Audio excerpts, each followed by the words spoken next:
Tucson Mayor Romero says tackling the issue of homelessness in our community is a pretty big priority.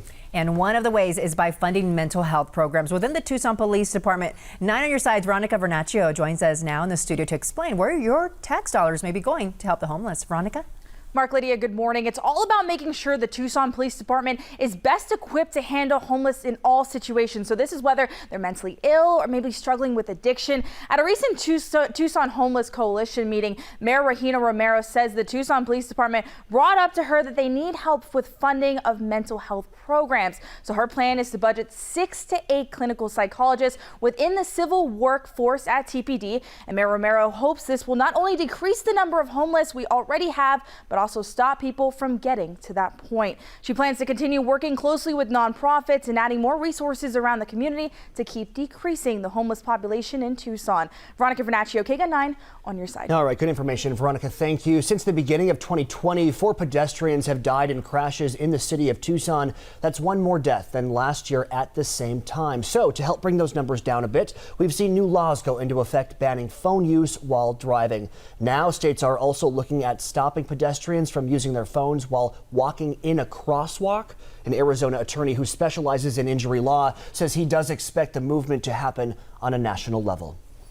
And a new project on Wilmont will make sidewalks comply with federal standards for people with disabilities. The Department of Transportation says it should be completed in mid-April. The work is being done on a stretch of Wilmont between Broadway and Carondelet. Today is the last day to register for the Arizona presidential preference election. Here's what you need to know on your screen. Independents must register as a Democrat to vote in this election. The Republican Party opted not to hold one as President Donald Trump seeks his re-election. So for some links to register to vote, make sure to check out KGUN9.com. The preference election is on March 17th. And speaking of President Trump, he's going to have a campaign rally in Phoenix this week. Actually, tomorrow. He'll be at the Arizona Memorial Coliseum tomorrow night, 7 o'clock. I believe doors open at 3. You still can register for up to 2 tickets. Keep in mind, though, those tickets are available on the campaign's website.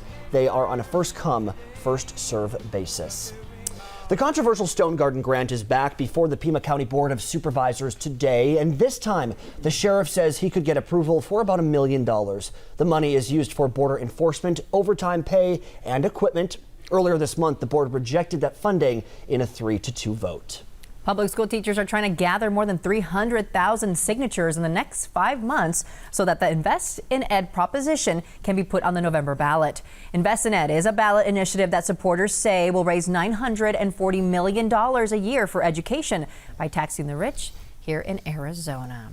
Well, if you're going to be spending some time outside, it's good news. It's looking nice out there, April. Yeah, we're going to see more of the same. A lot of 70s in the afternoon, maybe even our first 80 by Thursday. We're at 46 right now. A lot of times when we see the clear skies and the calm winds, that goes down before it starts to go up, and that's still a possibility. But otherwise, we'll get up to about 76 to 77 today and tomorrow, nearing 80 by Thursday, and still seeing that chance for rain by Saturday.